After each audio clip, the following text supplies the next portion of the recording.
kita sekali lagi membuka dalam Yakobus 1 ayat yang ke-21. Silahkan dibuka dari Alkitab saudara. 1, 2. Sebab itu buanglah segala sesuatu yang kotor dan kejahatan yang begitu banyak itu, dan terimalah dengan lemah lembut firman yang tertanam di dalam hatimu, yang berkuasa menyelamatkan jiwamu. Amin. Berarti menurut kalimat yang terakhir, kalau firman tidak tertanam, tidak implanted, tidak terukir, tidak engrafted di dalam hati kita, tidak ada sesuatu kedalaman di dalam hati kita, Roh Kudus dan firman tidak menggoresnya, maka kita tidak selamat. Ya, ayat ini jelas sekali. Yang berkuasa menyelamatkan jiwamu.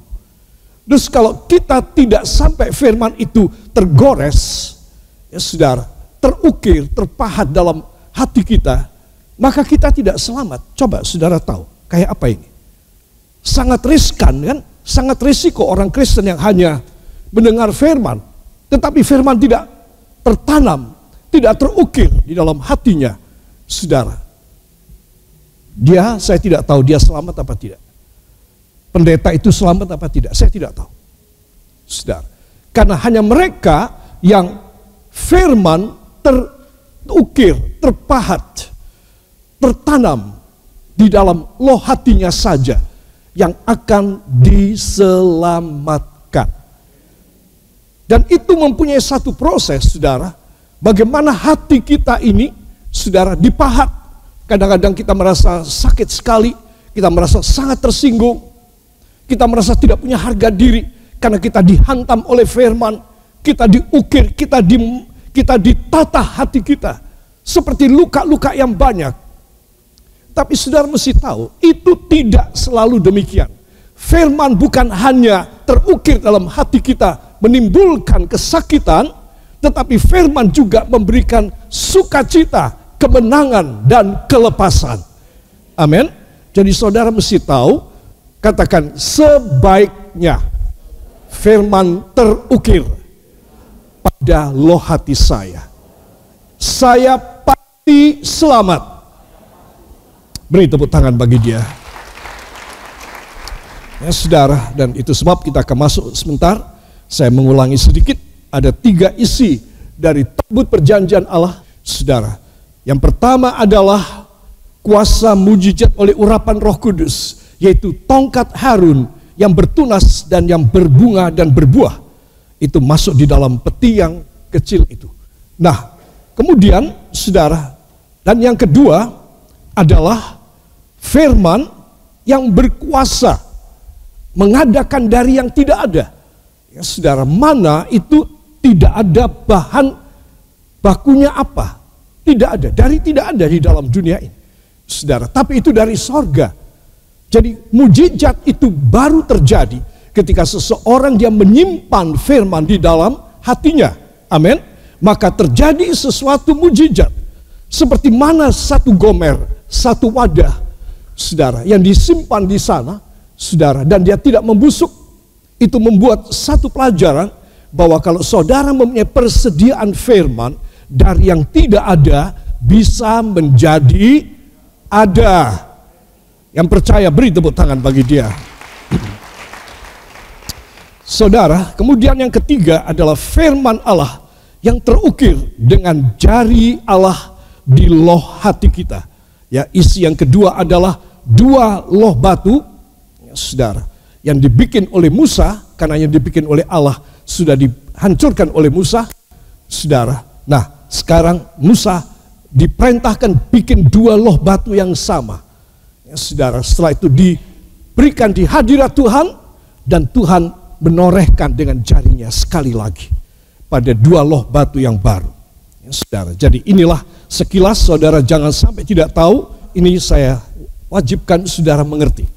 Dan saya akan menitik beratkan pada yang ketiga, yaitu 2 loh batu.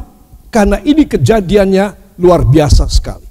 Ini kejadiannya merupakan sesuatu episode kegelapan dari bangsa pilihan Allah.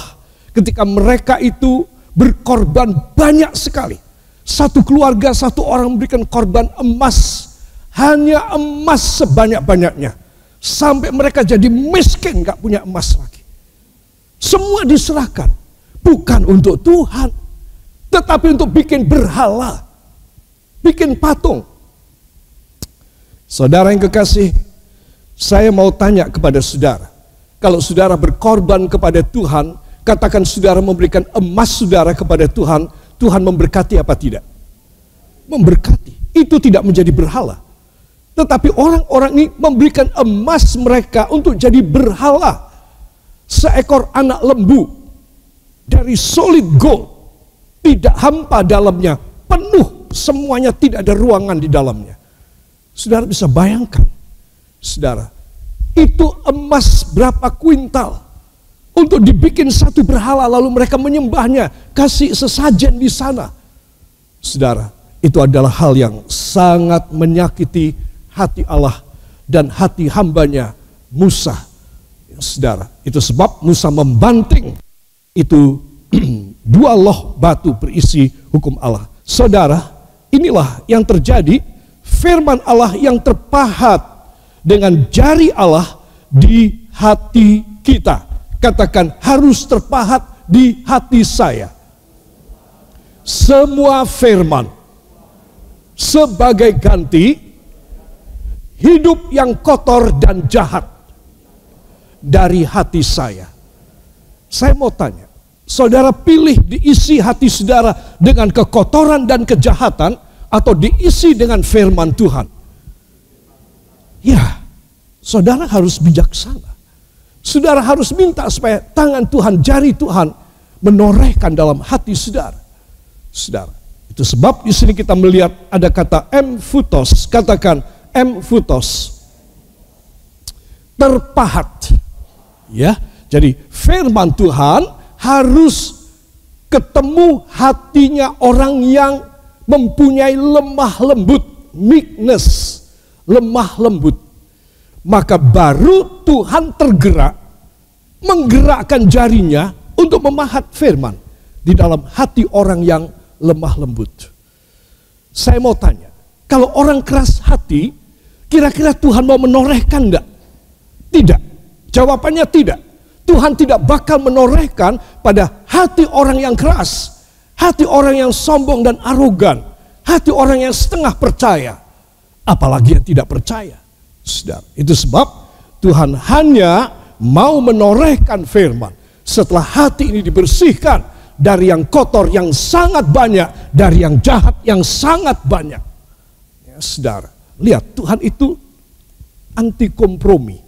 Katakan, Tuhan adalah Allah yang anti kompromi. Saya tidak boleh kompromi. Percaya kepada Tuhan Yesus dan masih tinggal di dalam dosa. Dan masih tinggal dalam dosa. Dan percaya pada kuasa kegelapan. Ya, saudara, itu namanya kompromistis. Jadi saya juga saya mengakomodasi dalam hati saya sebagian untuk firman, sebagian duniawi untuk perbuatan jahat dan yang kotor. Saudara, itu Tuhan paling anti. Jadi saudara mesti tahu ya, sebelum kita orang pada mati satu demi satu, maka saya kasih tahu, sebelum kita mati harus hatinya disucikan. Itu penting sekali. Sebab Tuhan anti kompromi. Itu sebab lebih dulu ayat 21 dari Yakobus 1 mengatakan, buanglah segala yang kotor dan yang sangat banyak dan yang jahat yang sangat banyak. Saudara, sangat banyak itu entah, tak terhitung deh. Saudara, bayangkan kalau Tuhan sendiri menilai kita orang semacam ini, saudara, maka kita harus minta disucikan. Amin, ya, saudara. Nah, inilah hal yang penting, saudara. Dan saya ingin supaya kita menyadari akan hal itu, ya. Yang mau beri tepuk tangan bagi dia. Para kekasih, perhatikan. Saya ingin supaya kita semua mengerti, ya saudara, mengenai soal kekotoran dan kejahatan. Saya ingin kita membaca dua buah ayat. Silakan bangkit berdiri. Di dalam surat Titus pasal yang pertama ayat 15 dan 16. 1, 2. Bagi orang suci, semuanya suci. Tetapi bagi orang najis dan bagi orang tidak beriman, suatu pun tidak ada yang suci. Karena baik akal maupun suara hati mereka najis. Mereka mengaku mengenal Allah, tetapi dengan perbuatan mereka menyangkal Dia. Mereka keji dan durhaka dan tidak sanggup berbuat sesuatu yang baik. Amin. Terima kasih. Silakan duduk kembali. Ya, saudara, perhatikan ayat 15. Bagi orang suci, semuanya suci. Jadi kalau saya punya hati ini masih kotor, saya melihat saudara ini dengan lensa mata kotor, buram, saudara. Tetapi kalau hati saya suci, saya melihat saudara semua ini dengan lensa mata hati saya yang suci, yang bersih, saudara. Nah, di sini ini satu pelajaran yang dalam, bahwa kita seringkali menilai orang lain berdasarkan standar keadaan kita. Apa standar kita?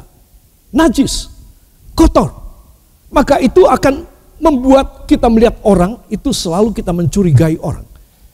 Gerak-geriknya, ya, atau segala apapun selalu kita curiga sama dia. Saudara, kalau saudara dibikin begitu oleh orang lain, saudara tidak suka. Apalagi Tuhan.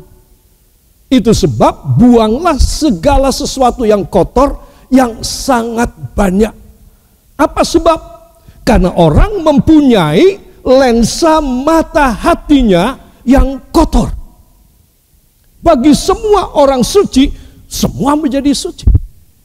Saudara, dia tidak punya curiga, dia tidak mempunyai sesuatu pretensi jelek tentang seseorang. Kenapa? Karena hatinya tidak punya lensa itu. Dia tidak punya lensa kekotoran. Dia cuma punya lensa yang bening dan suci dari Tuhan. Maka dia terhindar dari hukuman Allah. Saudara bisa bayangkan kalau saya ketemu orang, selalu saya punya pikiran negatif.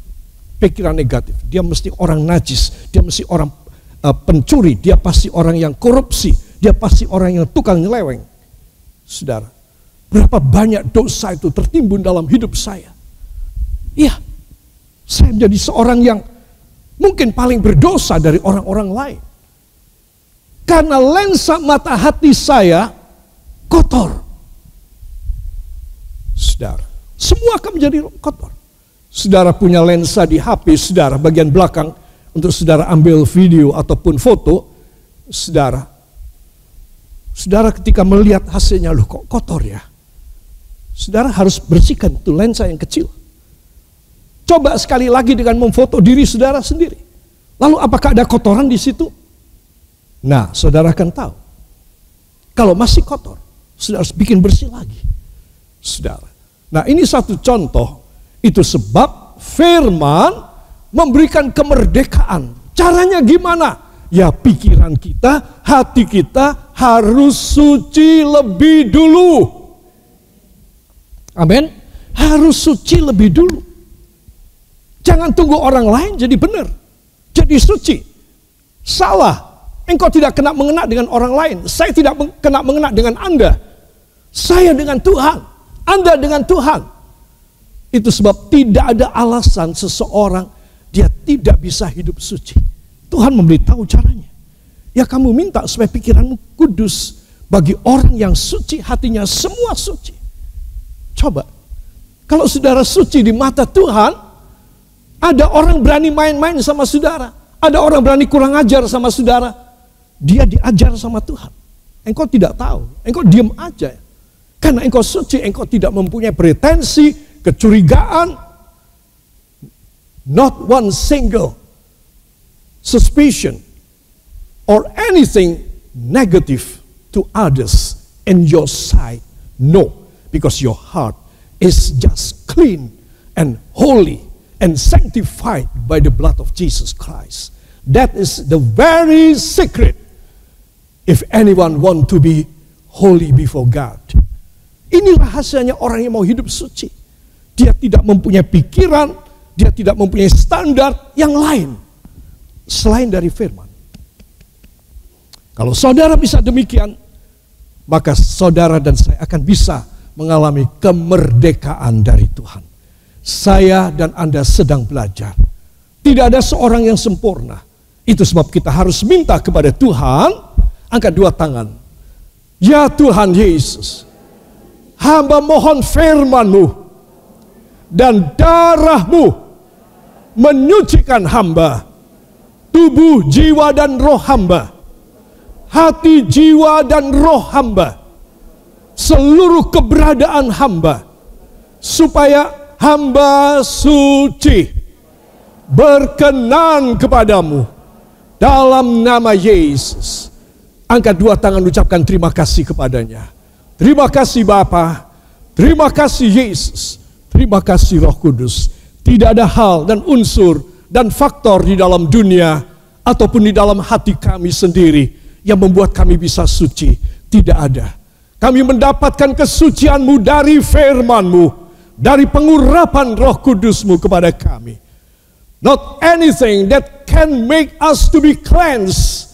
It's just because of your holy blood, and all of this because of your holy anointing of the Holy Spirit. Itu sebab ya Tuhan, tolong kepada jemaat-Mu ini dan siapapun yang mendengar di luar sana, supaya pikiran mereka, hati mereka, dan pikiran dan hati kami disucikan, sehingga kami boleh hidup merdeka. Siapa yang ingin dimerdekakan, beri tepuk tangan bagi dia. Saudara, ternyata mudah ya, merdeka dan bebas dari semua tuduhan di dalam hidup kita. Saudara, itu sebab sekali lagi jangan ngelihat orang lain dengan lensa mata yang kotor. Ya, ayo katakan pada samping, kita tidak boleh melihat orang lain dengan lensa mata yang kotor. Bilang,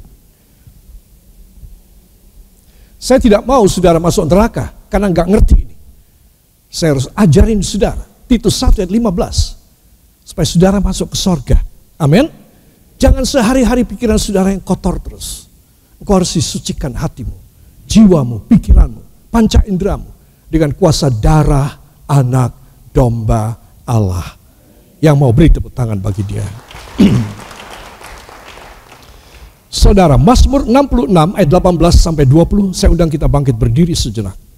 Kitab Mazmur pasal yang ke-66, para kekasih. Ayat yang ke-18 sampai 20. Saya sebelum masuk pada topik yang lain dari Mazmur 66 ini, ya sambil saudara berdiri nggak apa-apa ya. Saya ingin memberitahu rahasianya bagaimana keluarga bisa hidup dalam harmonis dan happy.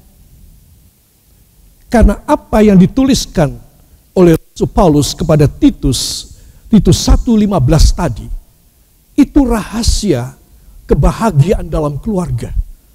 Saudara tahu maksud saya, ya.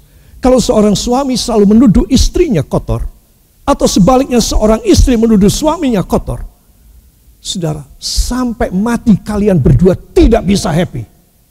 Saya ingin menegaskan, sampai kalian mati tidak bisa happy. Itu sebab baik suami dan istri harus disucikan supaya pikirannya ini hanya yang bening, yang bersih aja. Kalau misal seorang suami atau seorang istri ya berbuat kesalahan atau penyelewengan, tetapi pasangannya, his or her spouse, still have a very positive thinking about him or her. Selalu pasangan yang satu ini tetap pikirannya itu bersih. Titus 1:15.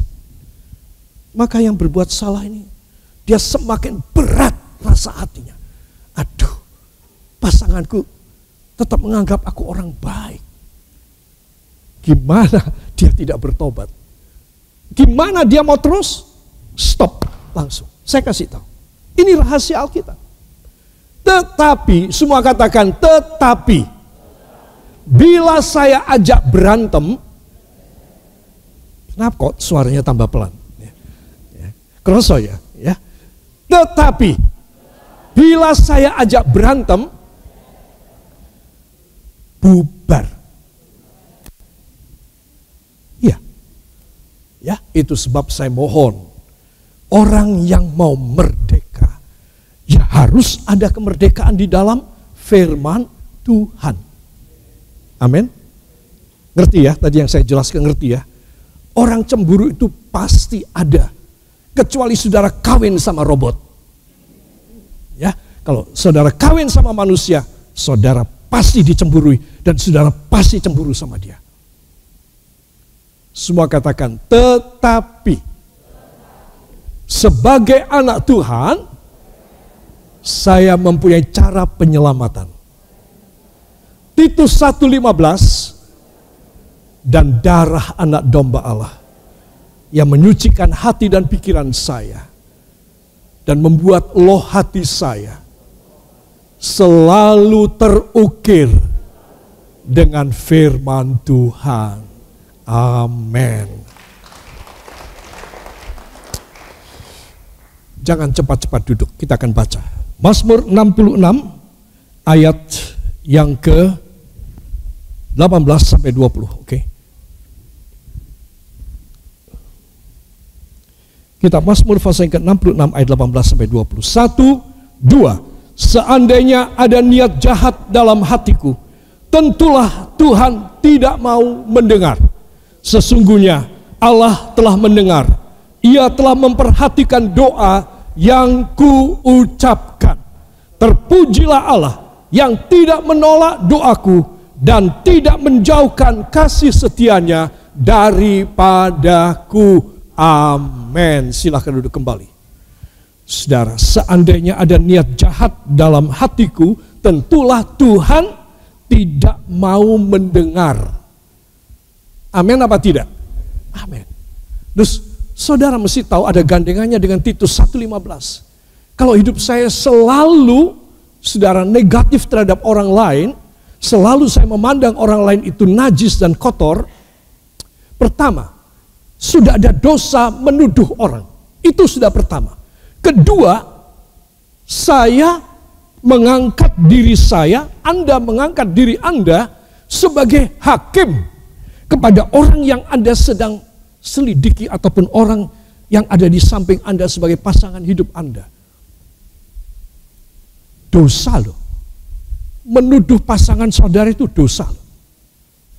Jadi kalau saudara mempunyai satu kecurigaan, maka rahasia saudara lepas dari kecurigaan adalah saudara sendiri harus bersih. Mata hati saudara, loh hati saudara harus disucikan oleh darah anak domba Allah. Maka, semua katakan maka, sesuai kata Alkitab, istri yang suci akan menguduskan suaminya. Demikian sebaliknya, suami yang suci akan menguduskan istrinya. Yang percaya beri tepuk tangan bagi Tuhan. Selesai. Saudara mau gontok-gontokan apa lagi? Itu sebab penting sekali dalam keluarga, saudara, ada rahasia firman yang membuat saudara menjadi merdeka dalam semuanya. Ya, saudara bisa makan, bisa tidur, bisa kreatif, saudara bisa enjoy hidup saudara. Kenapa? Karena saudara betul-betul mempunyai hati yang suci dan benar di hadapan Tuhan. Bukan pura-pura. Ya, orang bisa pura-pura baik dan berdamai. Ya sudah, aku maafin kamu. Ya udah, aku nggak apa-apa deh sama kamu. Saya mau tanya, berapa lama? Nggak lama. Sebentar berantem lagi. Sebentar meledak lagi. Saudara, itu sebab, semua katakan itu sebab saya harus menerima firman yang terukir dalam hati saya. Yang mau beri tepuk tangan bagi Tuhan. Para kekasih, ya. Jadi saya ingin supaya kita semua mengerti siapakah Musa Saudara, ini perlu saya dan saudara mengerti, Musa adalah orang yang paling lembut hatinya di seluruh dunia, dari seluruh bangsa dan generasi. Ya, siapakah Musa? Saya ingin mengulik agak jauh mengenai soal ini orang. Saudara, Bilangan 12 ayat yang ketiga menuliskan, adapun Musa ialah seorang yang, halo, yang punya suara keluarin. Adapun Musa ialah seorang yang sangat lembut hatinya, lebih dari setiap manusia yang di atas muka bumi. Coba, laki loh, ini bukan perempuan. Ya, saudara, berarti orang yang lembut hatinya bukan wanita, tapi semua orang yang betul-betul bertobat di hadapan Allah. Maka dia akan dipakai oleh Tuhan. Ya, boleh saya tahu siapa di sini yang kepingin mempunyai hati yang sangat lembut seperti Musa? Siapa?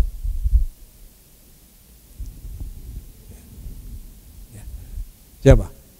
Katakan, sayalah orangnya. Harus memiliki hati yang lemah lembut.